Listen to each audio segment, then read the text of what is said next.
Before I start this vlog, I just want to show you the sun is currently setting. It is only 4 p.m, but the park is getting to like the most beautiful color right now, and it looks so pretty. I love when the park looks like this. Anyway, hello and welcome. Sorry, my camera's focusing. It's so cold. Welcome to Vlogmas Day 3. We've done this for 3 days successfully now, which good on us, and I'm loving it. I walked out of my house today without a hat on and without a coat, so I'm getting very freezing cold right now, but you know what? It's part of the experience with winter in my opinion, and I'm here for it. Also, before, I just want to get into say one thing. So as you know, I have my tattoos, which are right here. No one tells you about the after of getting a tattoo, let me tell you. So yeah, my camera really rudely shut off, but no one tells you about the after of getting a tattoo. It's always the pain of getting a tattoo, and in the moment, it's never what happens with your body or what you have to do with the tattoo after you get it. So let me tell you, after you get a tattoo, obviously 2 of mine are single needle and the other one is like filled in and shaded. The single needle ones, which are, let me actually get them out to show you. These 2, okay, the top 2 were the most painful ones out of the 3. And then surprisingly, the blowfish, which is the most filled in and detailed one, was the easiest one to get, which is not what I was expecting at all. But anyway, so I'm at the stage now where the tattoos are starting to like scab over and the skin is starting to get really dry. And no one told me about this, so whenever it was happening, I was like, what is happening? Is my tattoo infected? Like, what is going on? Found out that that's not what that is, and that's completely normal to happen. So I kind of let it scab over, sorry, TMI, I kind of let it scab over and get kind of nasty looking for 4 days. And then yesterday, I put bio oil on it, so it looks all moisturized, and just see again today. So I wonder if I can actually sit up here. It's really wet grass, like up here, but I kind of just want to sit and talk with you. So this is my view right now, by the way. How gorgeous is this? Do you see this? People are really enjoying the views. So over here is the cathedral, and then over there is like the Peace Bridge, town, houses. So people were really excited to see the park and see greenery, and which is really surprising to me. A lot of people were like, oh my god, it's green there, and like the place doesn't look like it's dying, and that was like really surprising to me, because I was like, is that not the norm? Like, I'm looking here and it is quite green, and like down there is more green than, you know, what I'm surrounded by right now. And people were like, wow, like we never see things this green before, like this place looks alive and stuff. And I was like, oh well, this is just Ireland in December then, like not everything just like and like frosts over, but that does happen. We haven't had a really snowy winter in the longest time, but whenever it does happen, it does happen, and it ices over. Driving in the ice was always a nightmare going to school. Remember, my dad had many road rages, and it was the worst. So whenever we get it quite bad, but we haven't had it like that in quite some time. So yeah, I'm just enjoying the fact that I can come outside, and it is quite cold, as you can see. Wait, you can see that that's my breath, literally. Do you see? It looks like I'm smoking. Me and my friends used to do that, actually. We were losers. When we were like 7 or 8, we go. Like, how sad is that? Because none of us smoke, so that was our equivalent, was smoking through that. So does anyone else do that, or did you just do that when you were a child, or is that just super embarrassing that I've told you that? I mean, you know what? Maybe so, or whatever. I'm currently in the stages of getting referred for an eye surgery. If you know on my channel, maybe a year ago now, I had an eye surgery, and it had such a like painful long recovery time. It was under this eye. Who's texting me? I am literally so popular. It's gonna be like my mom, I bet you. No, it's my friend Asia. Same thing. So I got that eye surgery, and it was so painful and it was awful. It was on this eye. I need to get that same surgery on this eye. It's a rough surgery. It's like, you would think it would be really easy. I won't get into it on here because like people didn't click on this video to hear about like a gruesome surgery, but I need to do it through like a private doctor, and it's gonna be really expensive, and obviously because of COVID and stuff, like that is the priority for like the NHS, which is as it should be.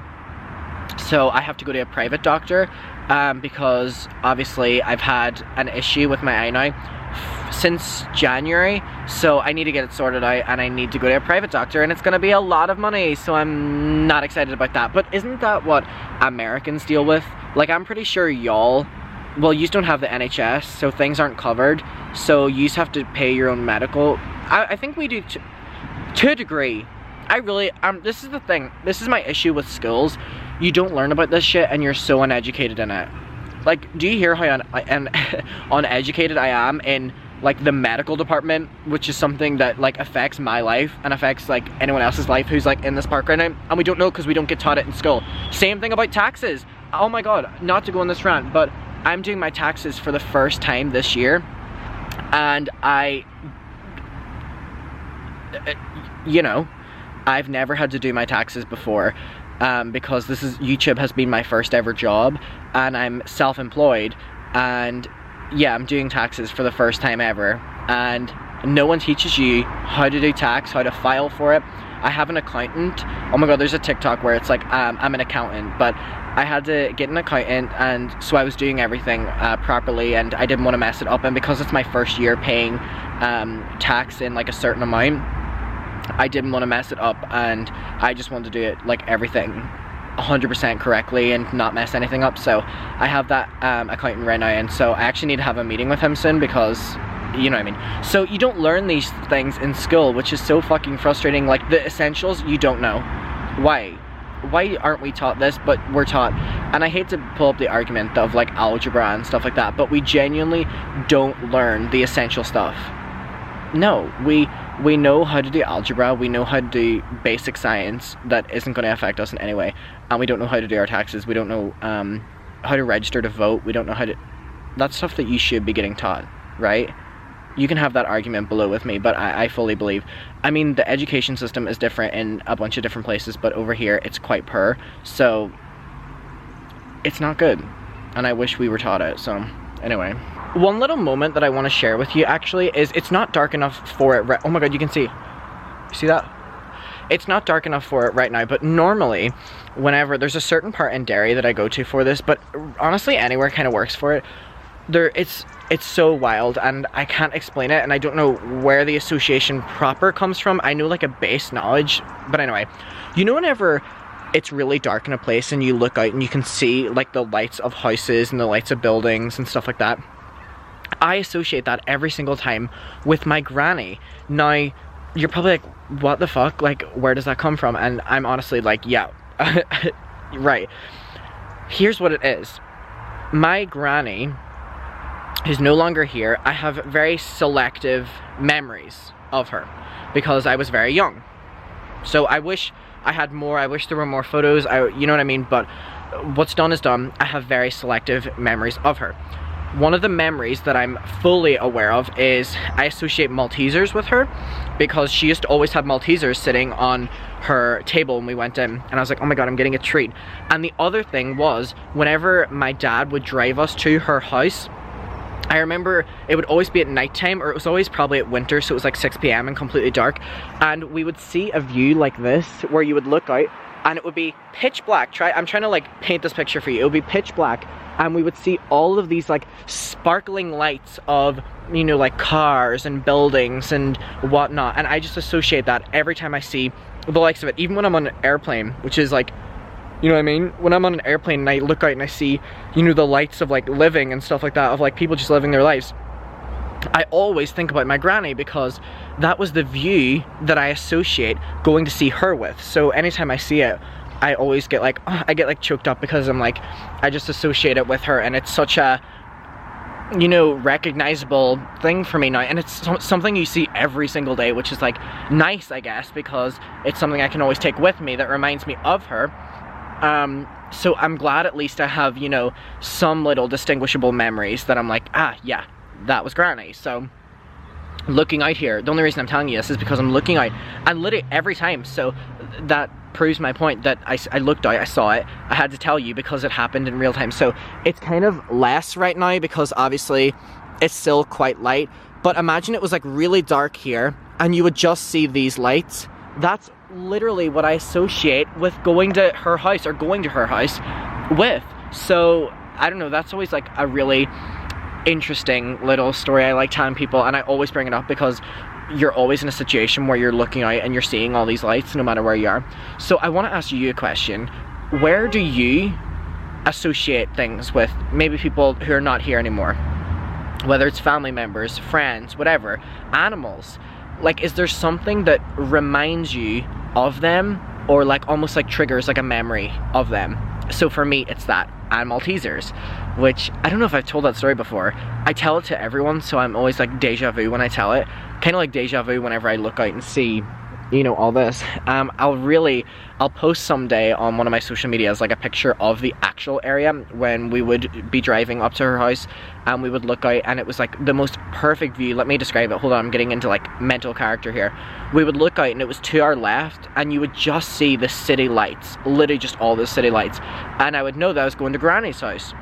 And so that was like the most exciting thing, because again, while I don't remember much of her, I remember her being a warm, comforting person who was excited to go see.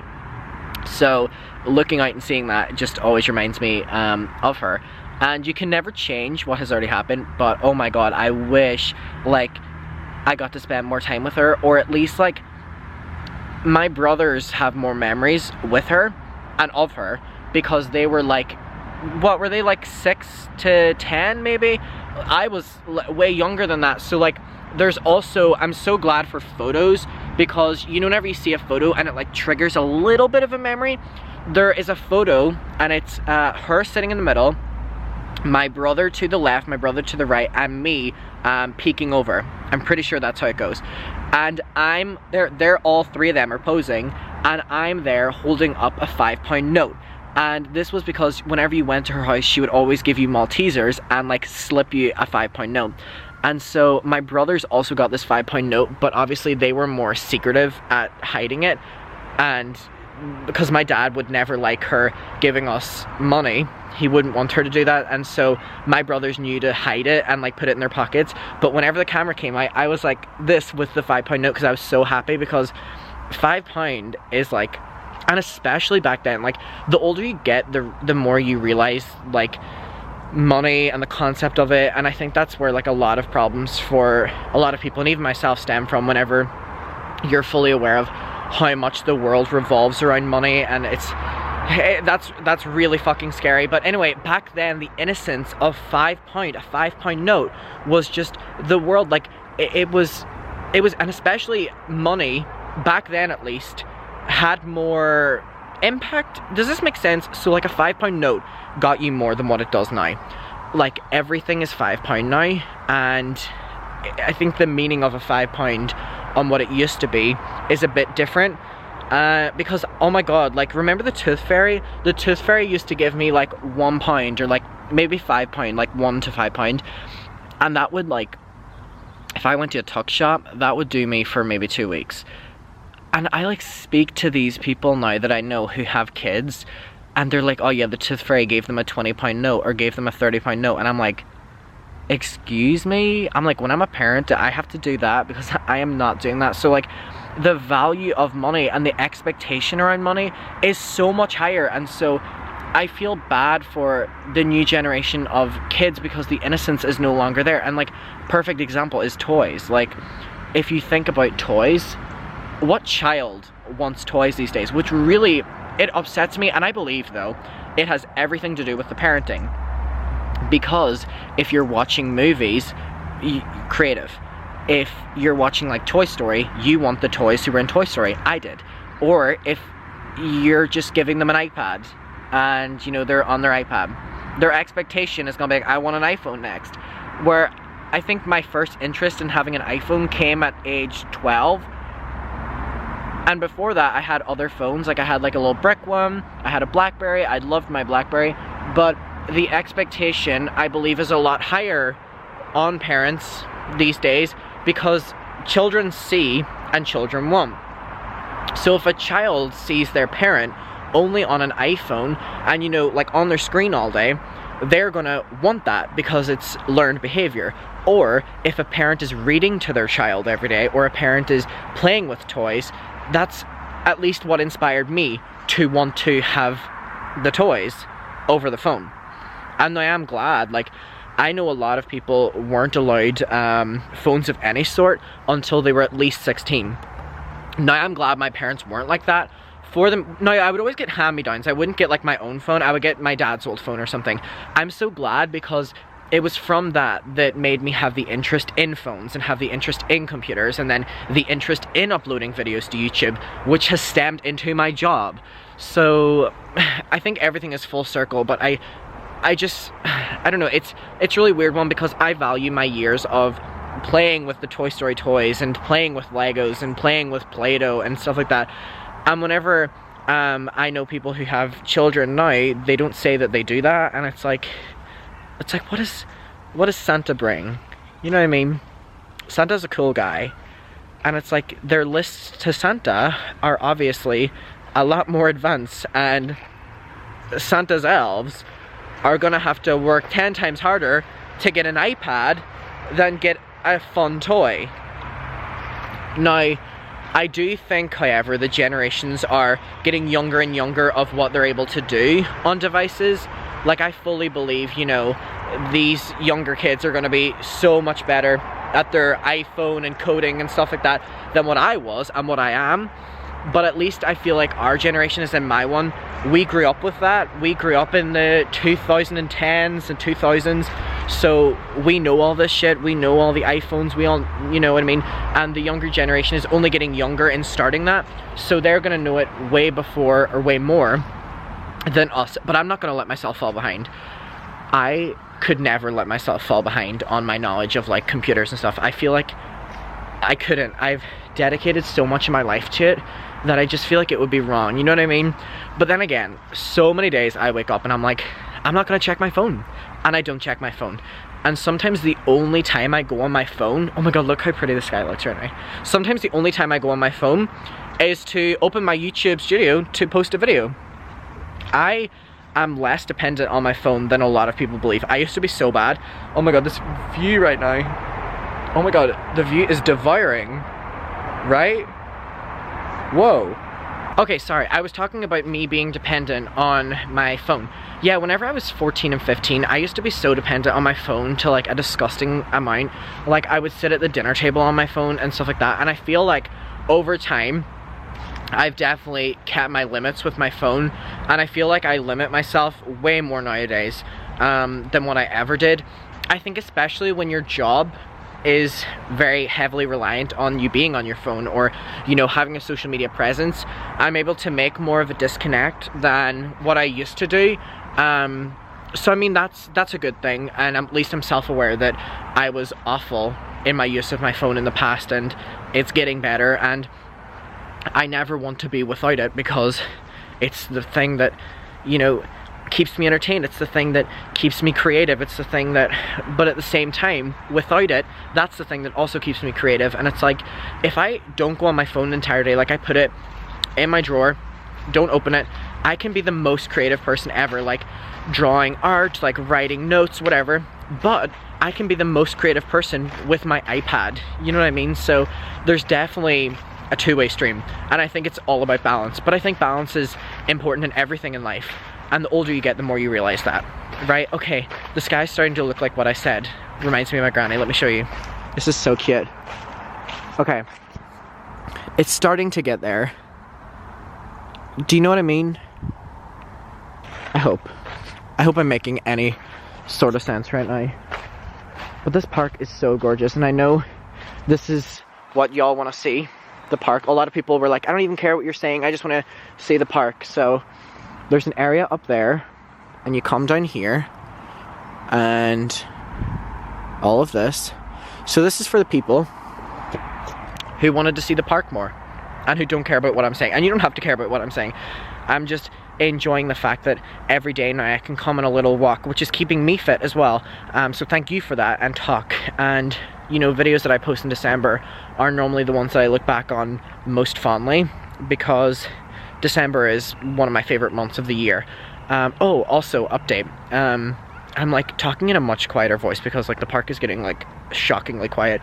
I bought tickets for many different Rina Sawayama shows. I said in my video yesterday I was planning on it, and they came out at 10 AM and I did it. So I bought VIP tickets for, wait, where did I buy VIP tickets for? Dublin. Yeah, Dublin VIP tickets for Rina Sawayama, London normal tickets, and Glasgow VIP tickets. And I'm telling you, like, one of my friends wants to go to Amsterdam in January, and travel is allowing that, and like Amsterdam and European countries like are like, please come visit, and like because of vaccine and stuff like that. So with that, with me going to the concerts and with everything, I'm hoping next year is going to be my travel year. So that's exciting, and I'm very looking forward to it. I'm looking forward to 2021. Are you looking forward to it? I hope you are.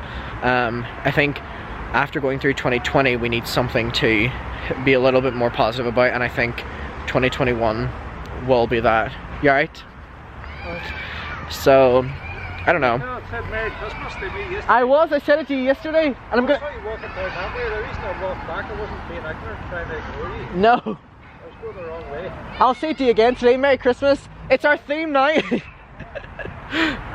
So, yeah, I hope you have a good 2021, because we all fucking deserve it. So, this was my little vlogmas for today.